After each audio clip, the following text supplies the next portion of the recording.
Welcome to Wisco Dice. I am your host, the one, the only, the Conesy with the most, and I am joined by a fabulous crew of wonderful Wisconsinites here for today's episode of Wisco Dice. Who else here? Hey, Brian's here, Cycling Man. This is Justin, the Meeples champion. This is Matt, the Ghost Walker. I'm Suzanne. And this is episode 88 of the Wisco Dice Tabletop Gaming Podcast. Today is January 2nd, 2002, and on today's episode, we're going to look back at 10 years of Wisco Dice. That's right, this show has been around for 10 years now, if you can believe it or not. We're going to dive into our hobby corner where we catch up on any miniature and painting projects that we've been working on. But first, let's dive into what games we've been playing.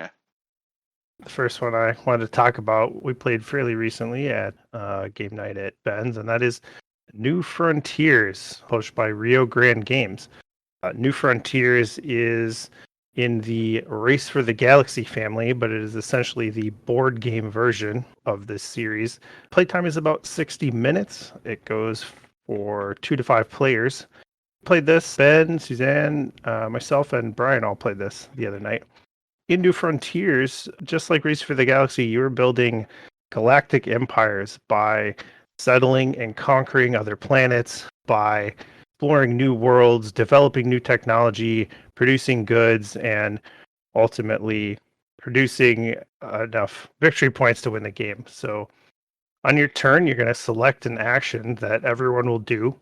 So I might choose to explore and draw new planets that I might have the chance to settle or conquer. And then everyone will perform that same action in turn, and then it'll move on to the next player, and they'll pick something else. Like maybe they will produce goods on all their planets that can be used to earn credits or be consumed for points. As you explore and develop on these new planets, many of the worlds and developments that you build have special powers which grant you additional abilities for actions, making them more powerful, or they might provide you different opportunities for gaining in-game victory points. Play continues until one or more of the 4 game-ending conditions is reached. So one of them is if you've settled a certain number of planets, that's going to trigger the game end. Or if you've developed a large number of the developments on your player board, that's going to trigger game end. After that is triggered, you count up your victory points from all the worlds that you've settled or conquered, the points on developments that you've developed, and any victory point chips that you've earned along the way. Race for the Galaxy, the card game, is one of my favorite games, and I really like this board game implementation of it. It is enough different from both Race for the Galaxy and Roll for the Galaxy that I think it's still worth it to own all those games on their own.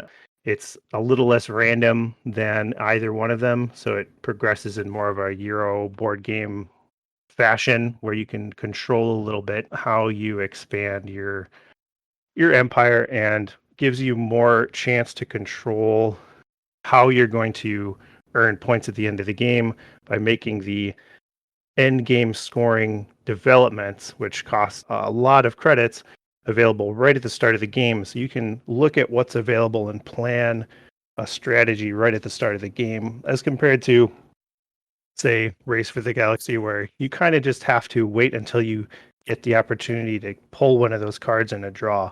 So I like that strategic aspect. You can plan a little bit more. Planet tiles look really cool on your player board. They make this nice little half arc around your player board. So visually, I think it's really nice too. Yeah, what do you guys feel about this game? Have anything to say on this one? This game was a lot of fun. I'm really glad that we own it now, and I'm really glad that we got it. It's a fairly expensive MSRP board game. I think it's something like right around the $100 price point. If you got it brand new, and we got it. We got real lucky when we snagged it for like just under $55 or $60 or something like that.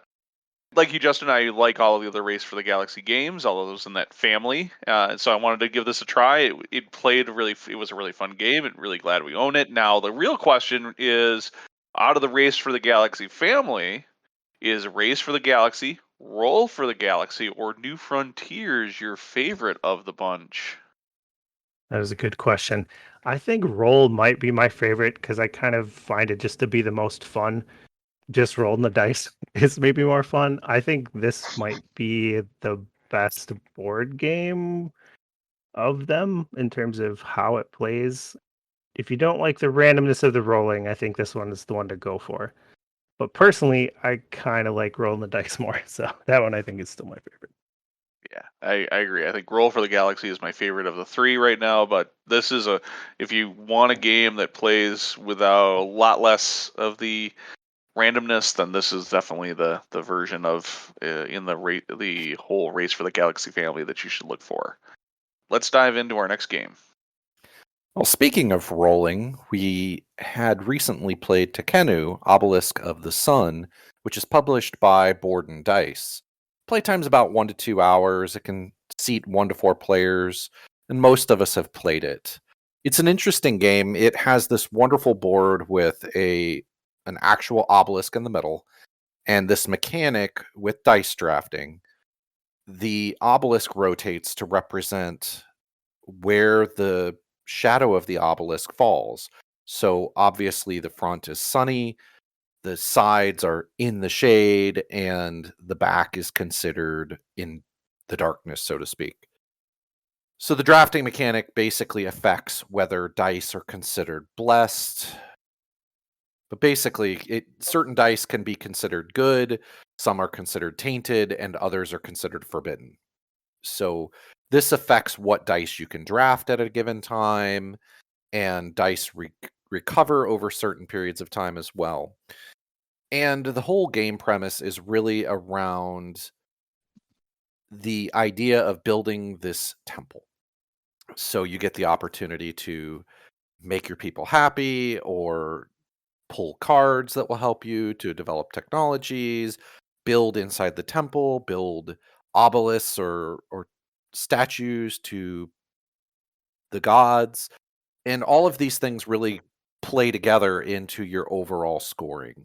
But basically, each round, dice are drafted, and your goal after basically every 2 times is to be sort of drafting both positive and negative dice to keep yourself balanced, so to speak, because the person who's the most balanced gets the opportunity to go first. And I think from this game, like a lot of mechanics where the person goes first has some definite advantages. So there's a lot of really interesting aspects of this game. I felt like it really has a lot of different things built into it, but really the idea, like a lot of them, is victory points equals win. So what about you guys? What did you guys think of this one? So this game, when it originally came out, saw it and I saw the designer, and I knew I liked games from this designer from Ticini quite a bit, but it looked like such a gimmick game. It didn't, with the tower, with the obelisk in the center and how it worked. It felt like it was a bit of a showy gimmick to be a game. But then I finally got it. I think I must have waited almost a year before I bought it from when it came out. And did I find a fabulous game in this? And I wish I would have got to play when we got it out in December, but just worked out with the player counts that I played on another fabulous game that night instead.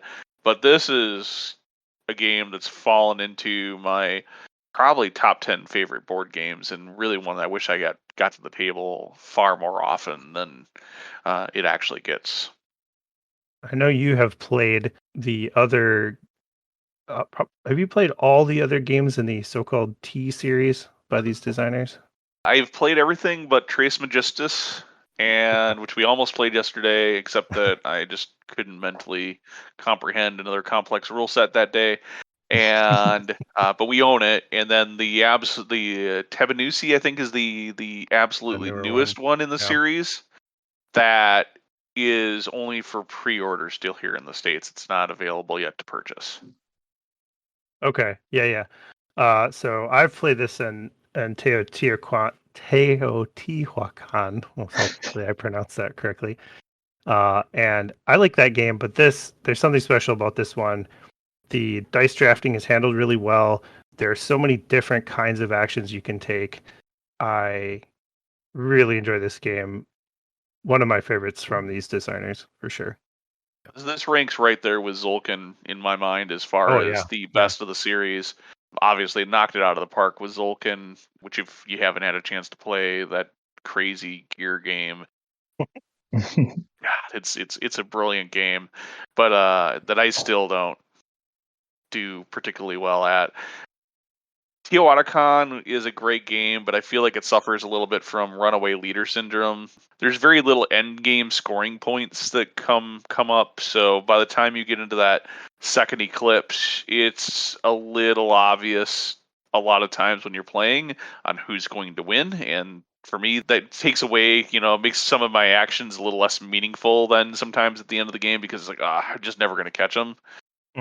Tawanitsu, I haven't played enough to really form a good enough opinion on it, but I definitely didn't feel as strong. I really like the dice drafting. I mean, there's always an element of that tangibility of picking up dice and rolling them, and even though you're not rolling them to have an effect for yourself, you're rolling dice, and then those dice do things, and you draft the dice, so you take it becomes a very good Euro style mechanic to be able to draft and remove the randomness from you, but it makes a great way to make the game very unique, and you have that tangibility of those components, and the obelisk rotating. It's actually, as much as I thought it was a gimmick, it's a really cool game. I thought it was nice because everybody was always able to do something. Like, I've played some of the others, like Zolkin. While I think it's probably a really good game, I haven't played it enough to really get a good opinion of it. And I felt like the people that really understood the rotation mechanics were at a huge advantage. And maybe it's because this was the first time this one hit the table.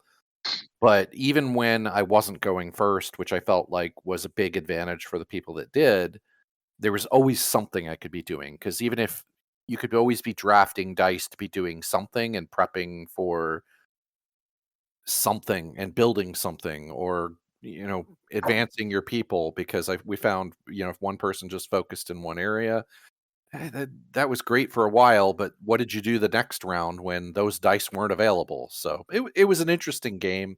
I thought it played really well. It was easy for people to pick up, I felt. Yeah, for a big crunchy game that takes up a lot of table real estate, it does seem like it actually, once you get the hang of it, you pick it up really quickly, which, yeah, that's pretty awesome about it.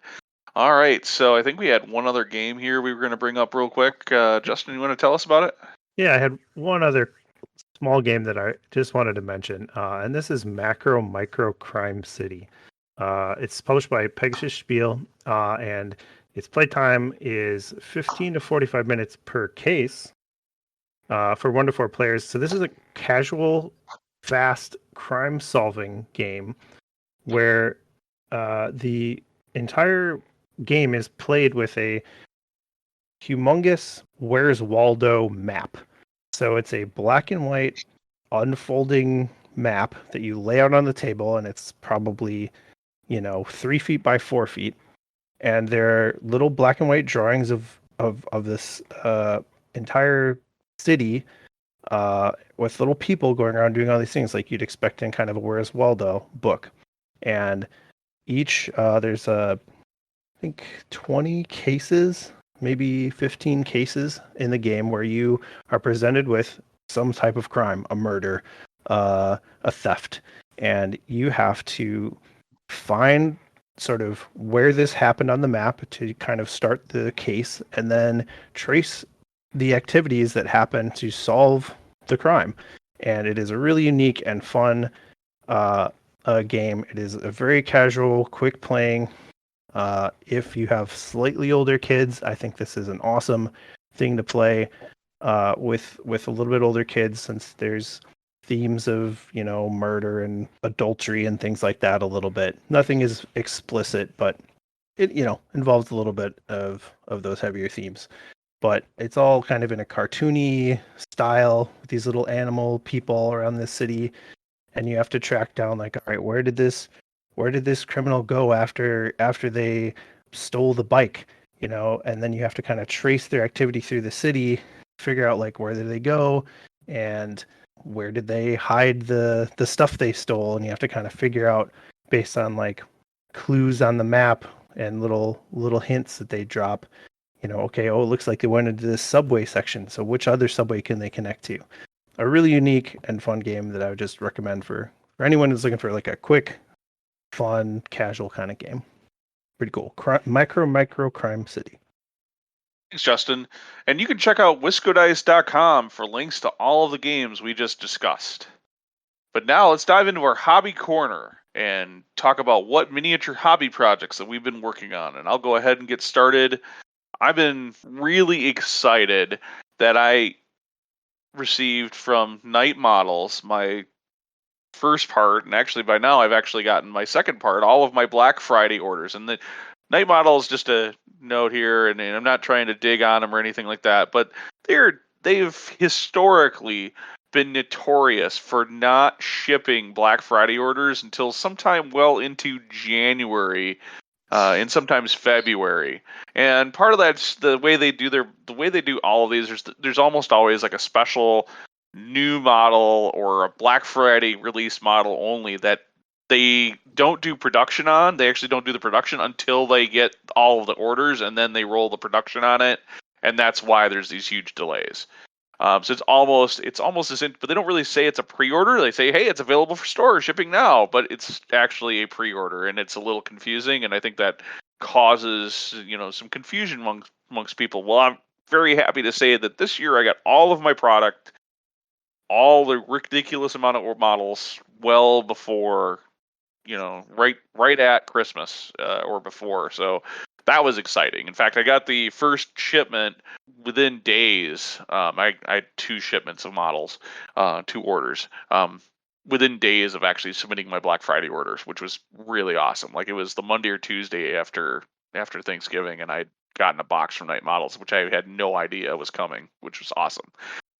So in that, I actually purchased all of that story. I actually purchased a new crew for myself, the Penguin crew. So I got the Penguin Bat box and a bunch of bikes and whatever. And I was super excited. One of the crews I started wanting to build for the game, and one of my favorite villains in the Batman universe is the Penguin. And I really envisioned myself being a Penguin player first and foremost, and here, all these years later, I'm finally getting to put that crew on the table and build and paint it.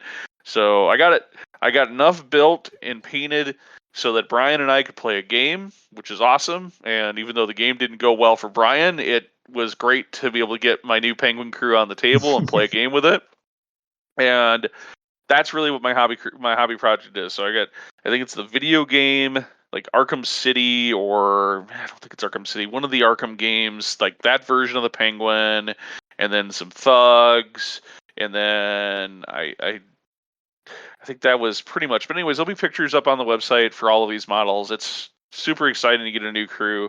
Of course, when my second order showed up, now I have Bane crew models that I've been assembling, or for Soldiers of Fortune, and a bunch of other models that I've been building. This new Bane Unleashed model is just ridiculously awesome. I'll have to take a picture of him now just to make sure he gets up on the blog.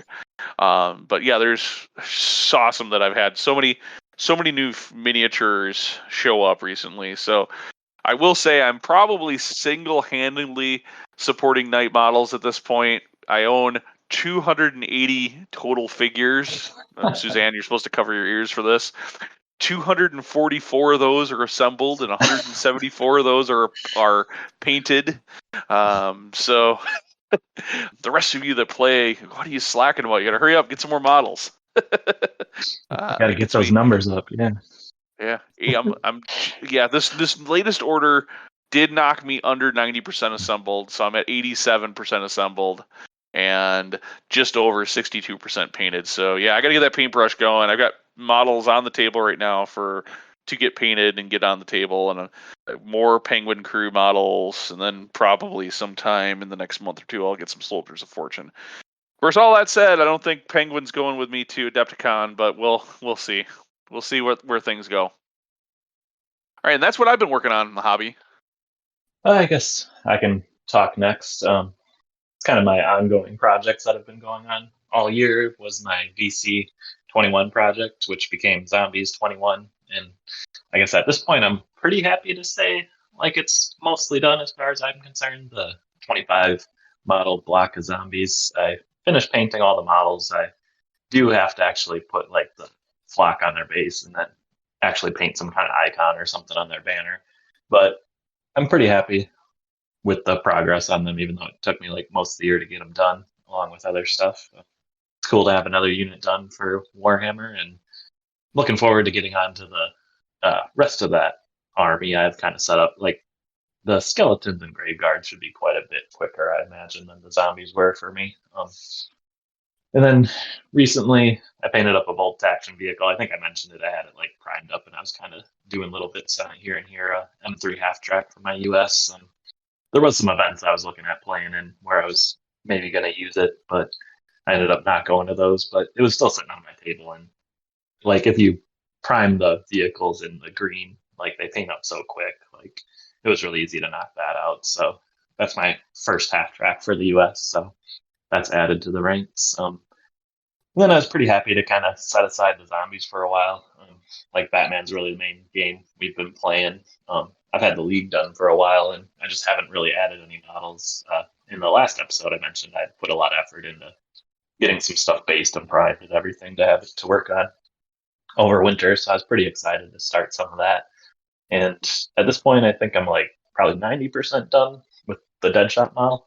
This is the Deadshot that came in like the Back to Gotham box. So it's kind of my first of the new resin minis too after all this time. I guess that didn't really have much effect on painting, but pretty fun to get back into that, and painting like a single model of BMG stuff is kind of rewarding since it goes pretty quick compared to painting a huge block of infantry. That can get kind of tedious, and it just seems like you're treading water forever. And so that's pretty satisfying. Looking forward to having it done and trying it out on the table soon to get some ranged action into my League army. Hey, by the way, have you been working on that special hobby project for your League? I don't know what you're talking about. Come on, man. We know that project has to happen. I guess if you keep hassling me, like that model is kind of sitting spare, the model that will not be named. So I should probably just do it up one of these days so you can stop talking about it. Yeah, it's got to be done. I mean, I'll even buy you all the stuff just so you can do that model. I just think that needs to happen. Your green stuff skills, that model, marvelous happiness. Anyways, we'll have to leave visions of what I'm talking about dance in everybody's heads and not get into too much specifics. Let's hear what Justin's been working on. So I definitely have taken a big break over the holidays from painting, but I am starting my rework now, finally, of my Hunting Horrors from Mansions of Madness 2nd edition.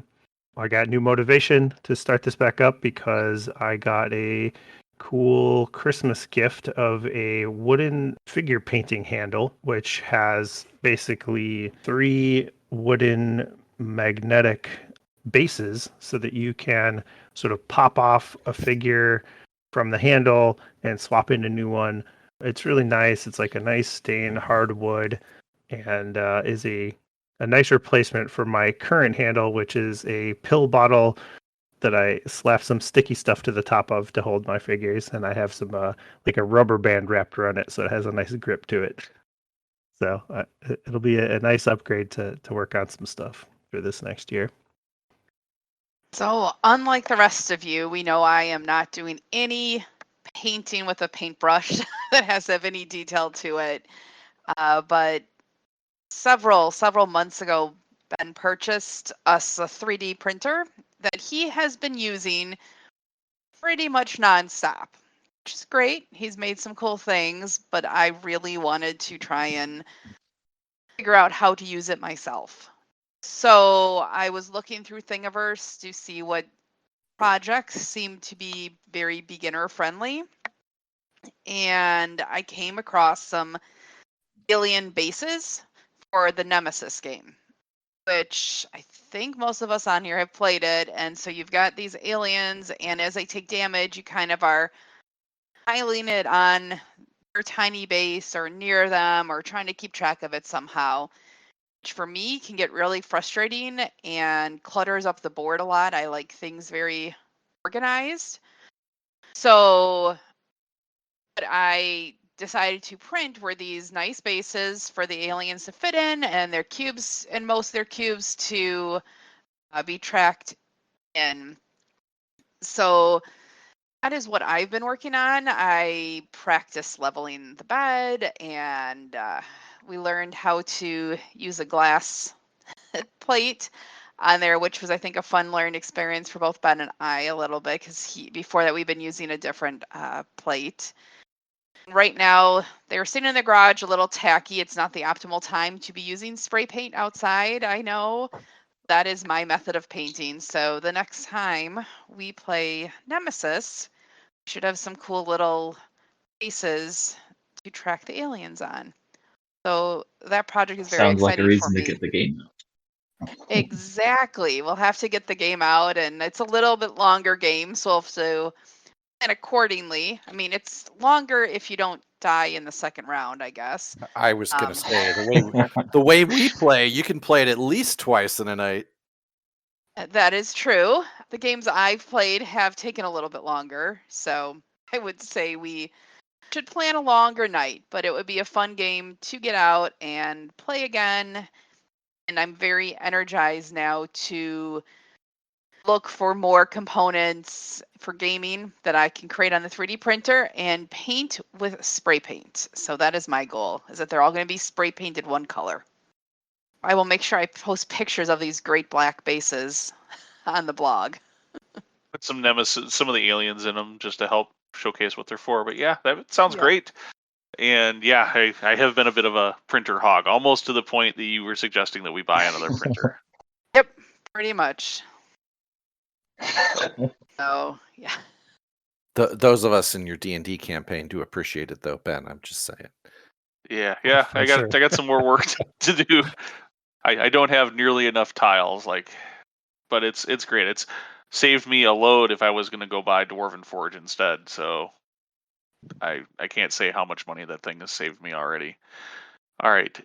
With that, let's go ahead and make sure that if you have, there's going to be all of these pictures of all of these cool hobby projects. We've talked about them and highlighted them on our blog at wiscodice.com as part of this episode release. So if you're curious to see what the hobby actually looks like that we've been working on, make sure you check it out on the blog. Now, let's go ahead and take a break. And when we come back, we'll dive into our main topic, talking about 10 years of Wiscodice and what that's meant to all of us.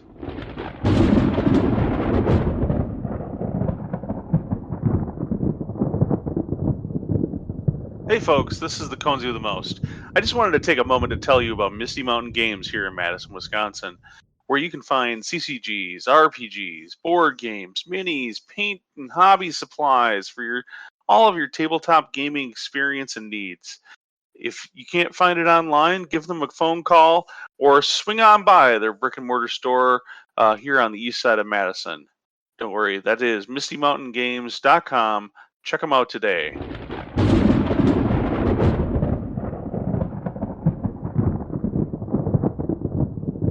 And we're back. What was the spark that started this whole thing up?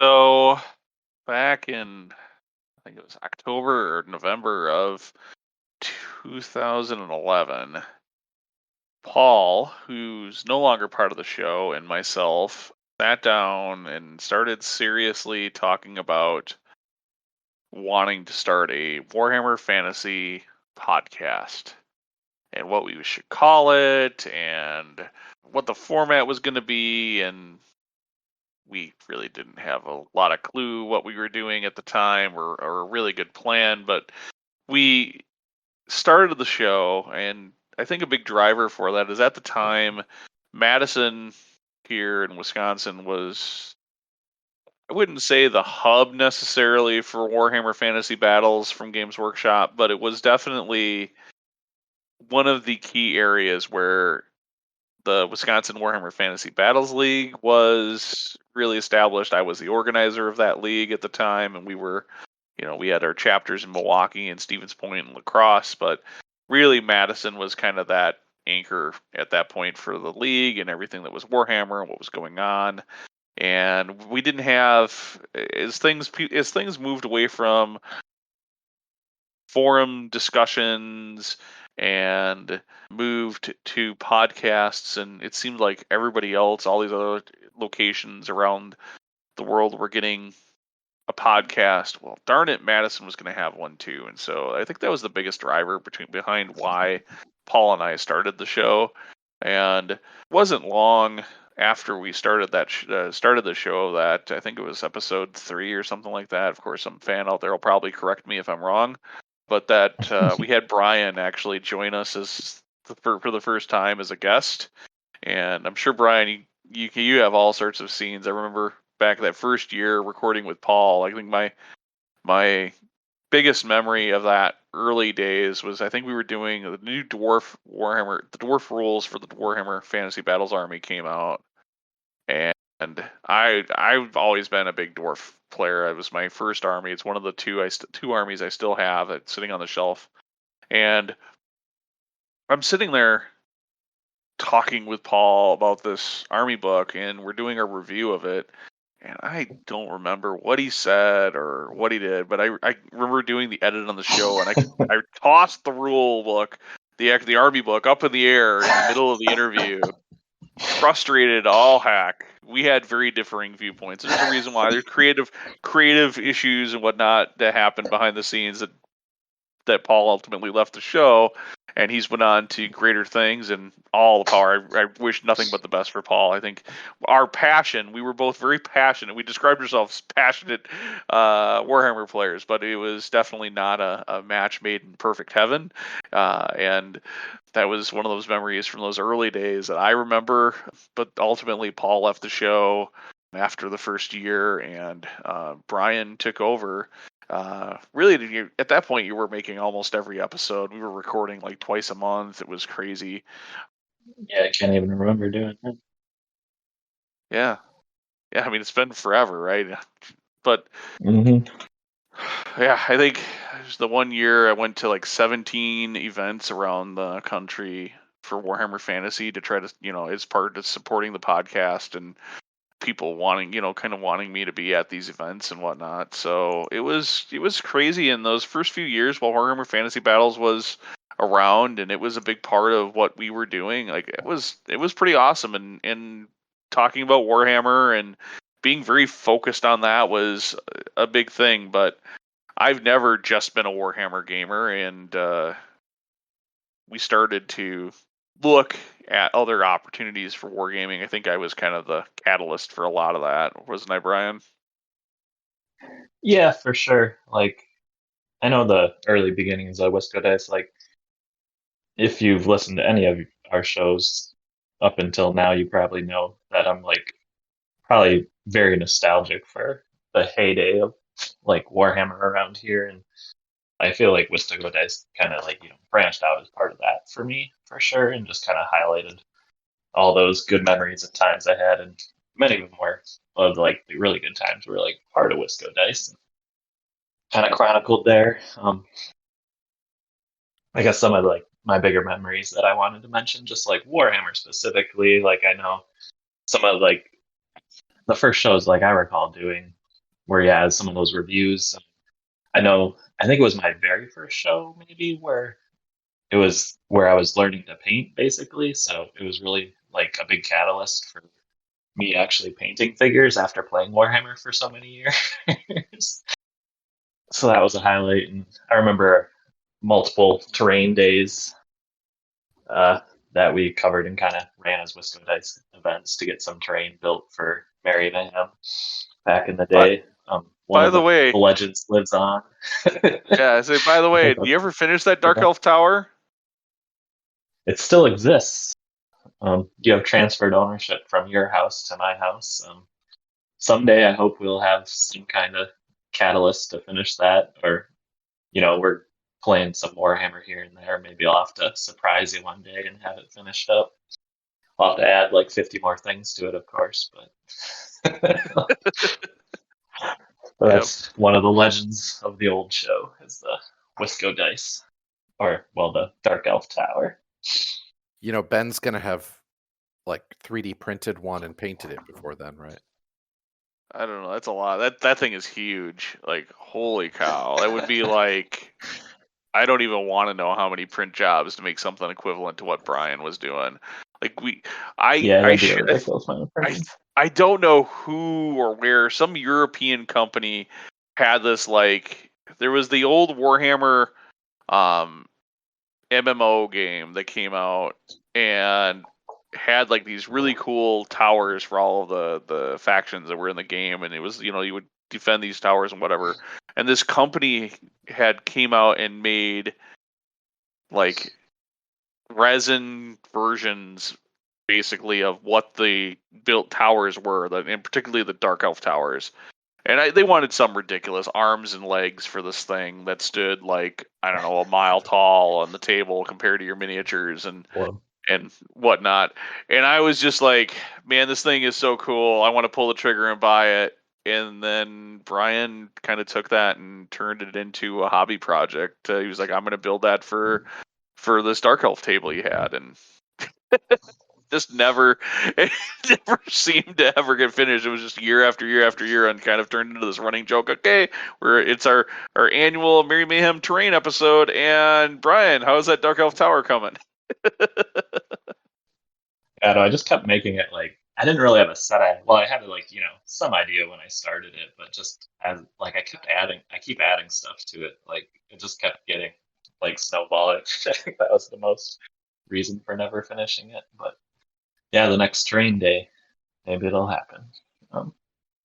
Yeah, we'll be working on Batman terrain or something, because we'll have some big Batman event, and you'll be working on that Dark Elf Tower instead.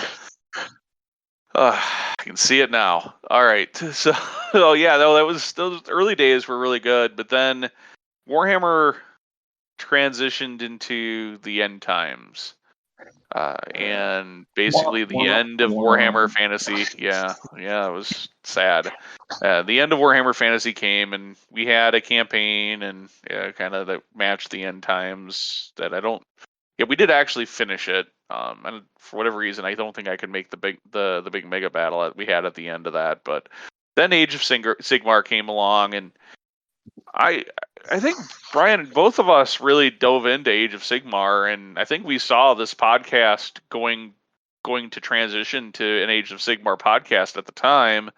But then you were pretty heavy in school at the time. I know that, and you can maybe talk a little bit about that moment for you with Age of Sigmar and the end times a little bit here, and how that applied to the podcast. But for me, that was also the same time that my divorce happened, or that, and that, like, there was a good, like, I just started getting into Age of Sigmar. I was really excited for it. We were kind of figuring out how to make a game with no points and 4 rules, quasi-balanced, when we put our models on the table.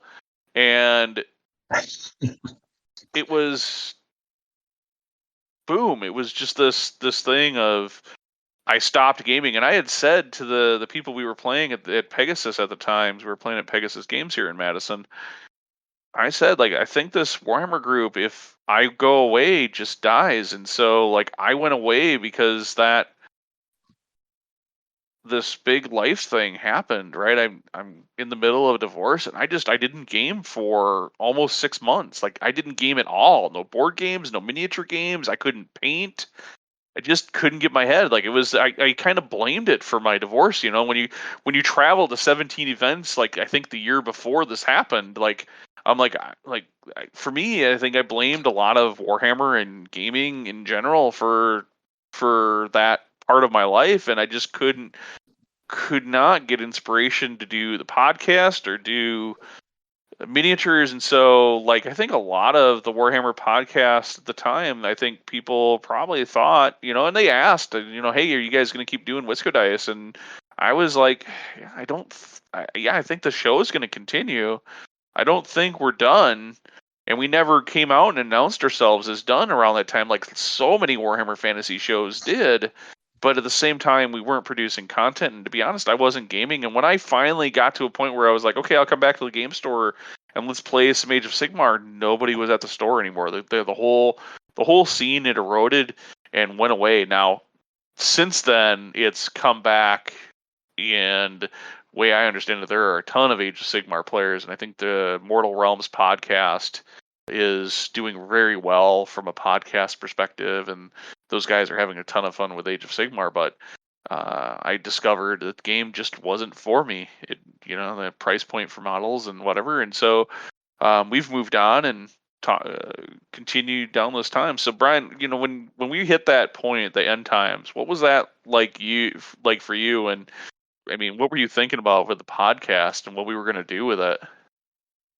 Yeah, I don't know. It was definitely a hard time. Like, I mean, we both played Warhammer for so long. Like you said, we did sort of transition to Age of Sigmar a little bit. Like, I guess as you kind of mentioned, like it was pretty heavy in school. Like the group, kind of ebbed and flowed quite a bit. Like it was huge when we were playing Warhammer. Like I know you and I, we would play like 3 game nights a week of Warhammer or something like that way back when. But kind of over time, things change, the group changes, people come and go, kind of thing. And um, yeah, maybe it was just a weird combination of everything. I guess I can say myself, like some other people, like I was really disappointed with like how it went. Like this thing that was a big part of my hobby and game life for so long was just kind of killed off and then replaced with this other thing. Like I had a hard time accepting that at first, but people moved on. We were still playing it a little bit, like you said. Obviously, like you and I play each other, so like when you weren't playing much, that means I wasn't playing much quite a bit. And with school, I was really busy.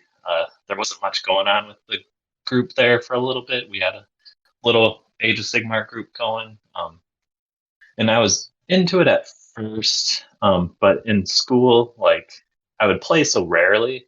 Like I really had a hard time where I would play something, I would come back after a little while, and like everything seemed to be changed all the time. Like in the beginning, they had to like refresh so many different armies and new armies and everything like that. And then like even the game rules got more complicated, and the army composition. Like I was really attracted at first when they scaled it down quite a bit, and it seemed like it was going to be a smaller game.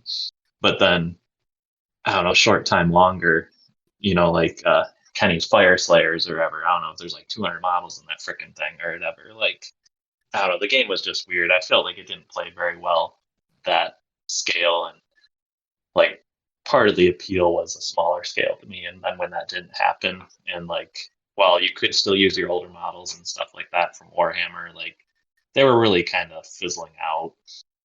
Like all the new stuff kind of played better, and like it was just kind of a patching of the old stuff. So it kind of just, I don't know, waned out of existence for me, kind of thing. Like it was too hard to keep up with. And you kind of mentioned earlier, like you were playing lots of other games, and like you had introduced me to a lot of other things. Like I was playing Bolt Action. I think in that transition, like Bolt Action was probably like more of my main game for a while. Like that was the first thing I played at some of the tournaments, like the bigger cons and stuff I went to, like Adepticon. I went there to play Bolt Action and stuff like that. So I guess as far as like the podcast was concerned, like we were really focused on Warhammer in that whole beginning phase there. So when we came back to it, it's we had to figure out what we were gonna do, and like I guess we just kind of covered what we were doing. Like we would do some Bolt Action, we would do some board games.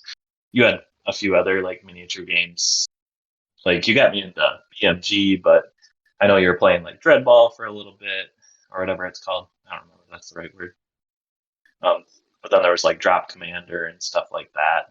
A lot of other things here and there. Just a lot of different gaming going on, which was kind of cool. And I think kind of what spawned out of that was just like a broader depth of Wisco dice, essentially. I think we struggled for a long time after we both decided to leave Warhammer behind us. That when I say leave Warhammer, I mean not dive down the Age of Sigmar path and to hang on to our Warhammer Fantasy stuff. But I think it took a while even to be able to be excited to put Warhammer Fantasy back on the table, right?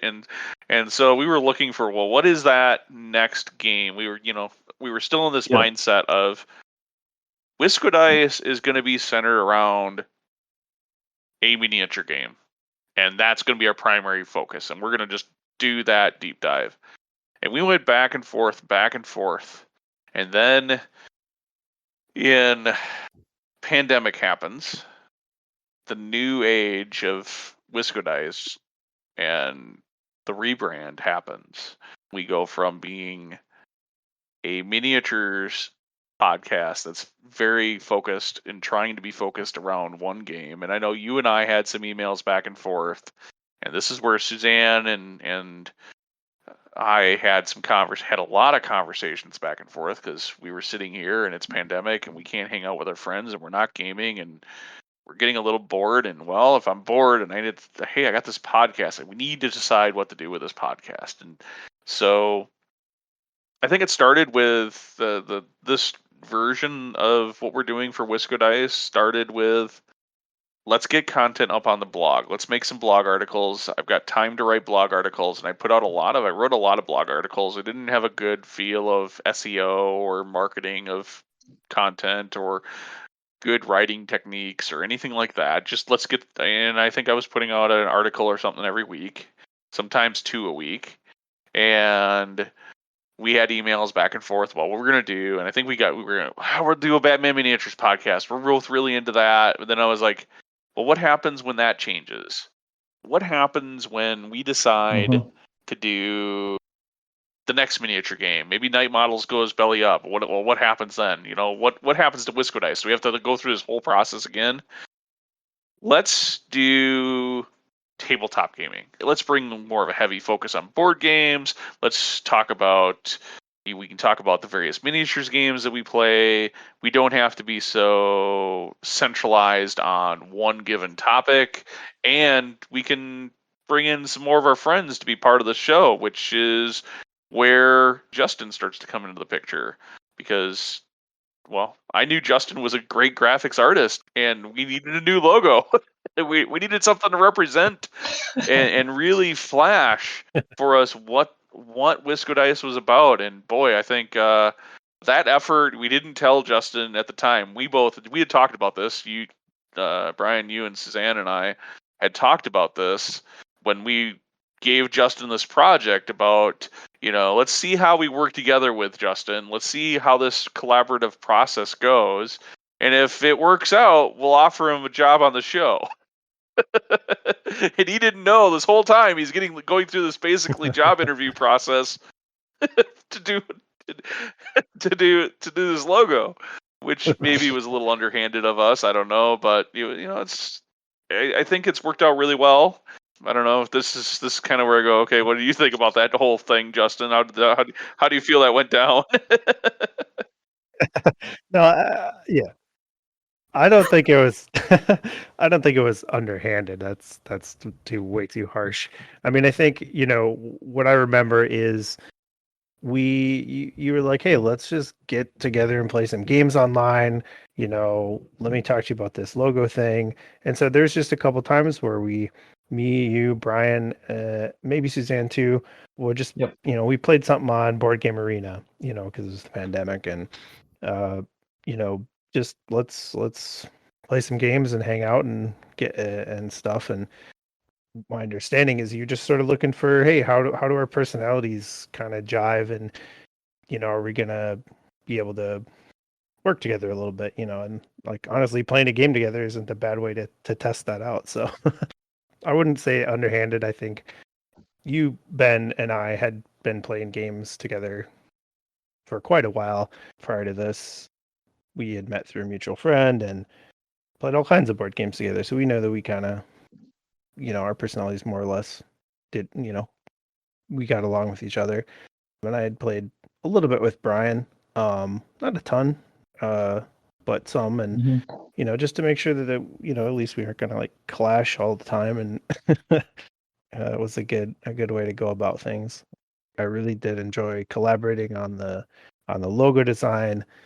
Graphics is something I really enjoy doing, and especially when it's like for friends, you have a really clear idea of what you want. You guys all kind of came at me with like, all right, I want a little bit of this. I want each of these kind of things to be represented, board games and hobby, and I want the Wisco dice to really pop. And we went through a couple iterations before we got to that final logo. And that was super fun. I'm definitely looking forward to doing more cool logo design stuff, or just not logo, but just any kind of design work, making Wisco dice more of a presence with that kind of stuff. Yeah, that was a big thing for us, because I think that our old logo was some I don't even know how Paul threw that together, but why we hung on to that for almost 10 years is besides me. But I think it was more I was just too lazy and didn't really have a relationship with a good graphics artist to be able to do it. And like graphics arts, like as artistic as I am with the miniatures and painting, like I'm a very paint between the lines kind of guy. I need that. It's the way miniature painting. I like the art piece of it, but I'm very not creative when it comes to like art color schemes or whatnot. I'm very like, okay, and I like Batman's great for me because I just paint it what the picture or the comic book looks like. Boom, done. I don't have to, I can work on individual skills and talents with a paintbrush, but I don't have to get wildly creative and try to paint a landscape or that's fictitious in my head, or paint, draw a character face or something like that. I don't have to do any of that. And so that skill was great to bringing into the show. And yeah, that's, I think, going to feed into our future, hopefully, as far as where we're going and some of the things we want to do. We'll need great graphics support. So it was definitely something when we were looking to expand the team, that was like mission one was, let's get somebody that we know we can work with. And I talked about Paul at the beginning, and that creative difference problem that we both had that led to the parting of ways. And I didn't want that kind of thing to ever happen to Wisco Dice again. So that interview process, that wasn't really an interview process to be a host for the show with you, Justin, was largely to make sure that we protected the friendship that I think we've built over the time playing board games together. I didn't want this to become like, okay, this is us fighting over a creative thing that the podcast is. Then we went a couple of months, and we knew when we recruited Justin that we were going to expand the team further, and we're probably going to continue to expand the Wisco Dice family even further through 2022. I think I need to do some following up on potential new candidate or candidates. We'll leave you wondering, and see where that's going. But we knew at the time we were going to expand, and we knew that it was down to a couple of individuals, but it was pretty obvious to me who the next player that was going to get brought on, and that largely had to do with this person having moved back to Wisconsin relatively recently, in pandemic, pre-pandemic, and it was that every time I did anything, board game nights, he's always there. He's always there for pickup games when we're doing our pickup games at Batman. He's just always there. And how do you not have somebody that's like that on your podcast with you? And so we brought Matt on. We asked him, and he was happy to join us. And I'm really glad he did, because some people have a voice for radio, and I think Matt is very much that kind of person, and brings such a unique piece to the podcast with the family games and the other games that he's playing with us now. And it's just awesome to have him on board, and it's launched a lot of things for you. So Matt, what do you think about your coming onto the show and being part of this whole thing, and what was that experience like? I think it's been great. It's one of those things where I have a lot of background doing a lot of different things, to one thing Ben mentioned earlier, prior to Ben, I ran the Wisconsin Warhammer Fantasy Battle Leagues for a while. Ben and I kind of passed it back and forth a little bit when we had different times, and I had a lot of young kids back in the day, and it was a lot of fun back then. But I moved out of town in 2012 for a new job, so I was out of pocket. It was interesting because I kind of missed the whole Age of Sigmar thing that you guys talked about, because there were like no Warhammer players in my area. So I kind of went on a 5-year drought, and it was just so awesome because I came back into the area in 2017. I moved back to Madison. I think I'd had enough of flatlands of Central Illinois. I just moved from state capital to state capital. And I was so excited Ben was hosting, board game days, and I found out Warhammer was dead, and you guys kind of brought me into we started playing Batman miniatures, and didn't take him long to convince me to do that.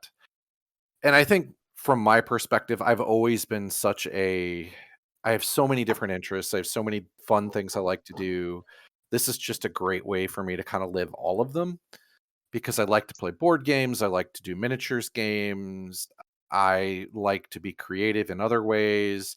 This is just another outlet. Many, many years ago, I used to run a blog for World of Warcraft. So it just kind of, it's a great way for me to get into that same kind of thing where I get to participate, provide content and insight, and get to do fun things with people I enjoy spending time with too, which is just the great side of that from my perspective, because I've gotten to know Justin more. I knew Brian a little bit from back in the day of Warhammer, and Ben I've known for pretty God, close. Ben, it's got to be almost 2 I was- decades now. I was crazy when I was thinking back. I'm like, I started Warhammer. I used to be, I've been playing Warhammer for 10 years. Then it got to be, I've been playing Warhammer for 20 years. And now if Warhammer was still a thing, I'd be like, okay, I'm probably closing in on playing Warhammer for 30 years now. So yeah, it's been insane since the two of us met back at Pegasus Games. God, remember that? What was that kid's name? He started the whole thing. Heck, I think he owns it. Dennis. I think he's one of the owners. I don't know. Maybe I'm wrong there. He would sit. He must have sat in that back room on Wednesday nights when Pegasus made Wednesday nights Warhammer night, and he would show up every week, and nobody else was there. Nobody's done him. And he'd just sit there and paint models. And eventually, I don't know, was it you? I think you maybe, was it you or me? I can't remember. One of us ran this, just decided to show up on Wednesdays because they said it was Warhammer night. And then all of a sudden there was Warhammer night, and people were showing up and playing, and it all was because this kid showed up at Pegasus Games for like 6 months straight by himself and would just sit there and paint. And because there was somebody there, it eventually, other people showed up and became part of this group, and then Whisker Dice formed all because of that. It's crazy.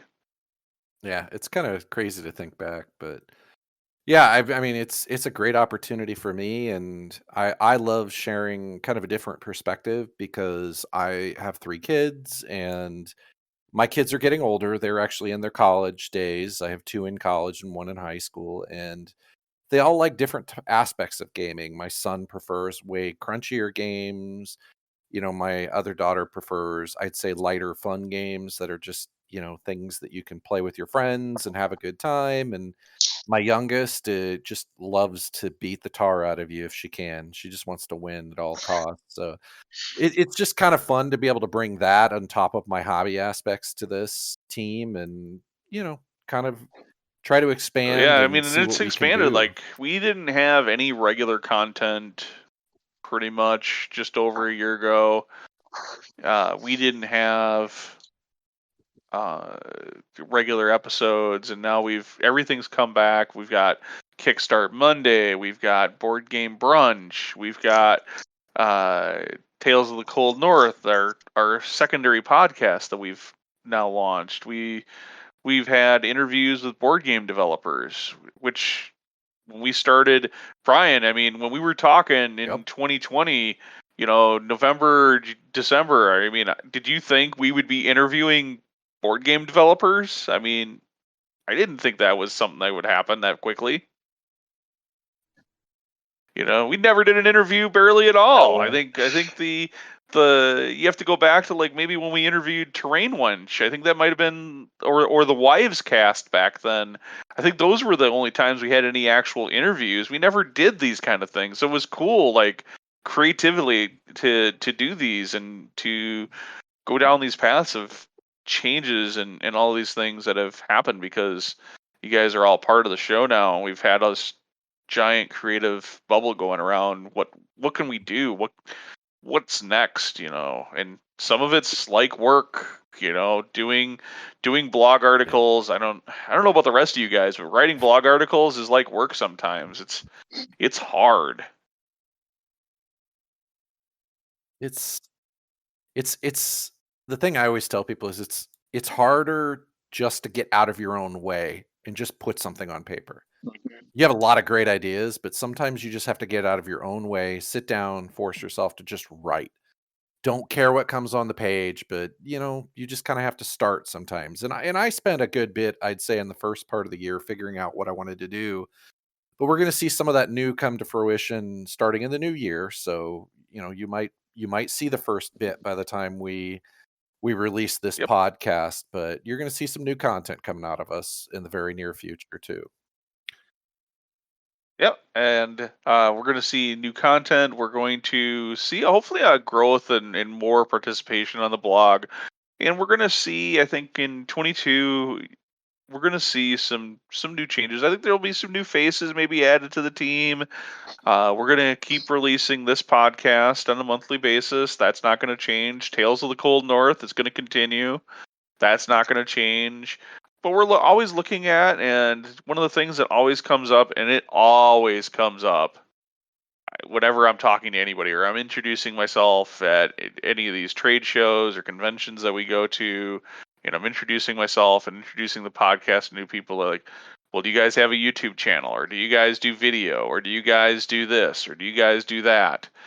I'm not going to make anything official, and I don't want to say that we're going to do these things because Lord knows, who knows what's going to happen. We're not 100% sure, but we take all of that feedback extremely seriously. And I think we've got some great creative minds and eyes on seeing where the future of Wisco Dice will go. And I, for one, am super excited about it.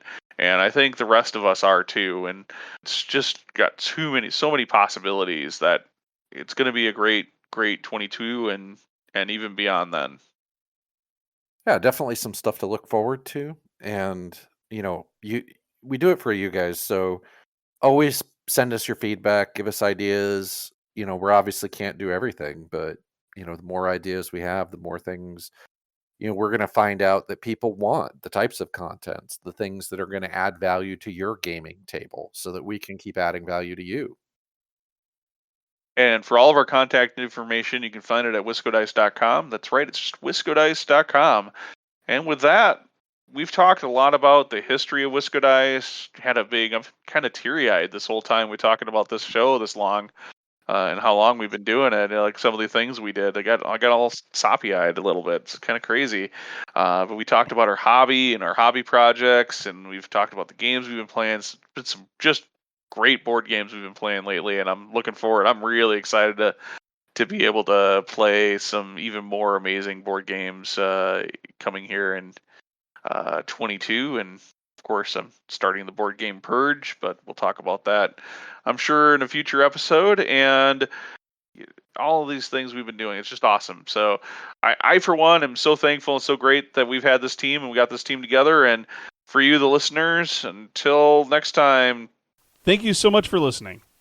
Make sure you leave a review of this show wherever your favorite place is to find podcasts. Oh, and by the way, give us a like on our Facebook page. And don't forget to follow us on Twitter, Instagram, or Pinterest while you're at it. If you haven't looked recently, make sure you catch up on the blog at wiscodice.com. Hey, Brian, what's that site? Darn, I forget. Justin, what's our website again? Wiscodice.com. That's right, it's wiscodice.com. And until next time, everyone, peace out.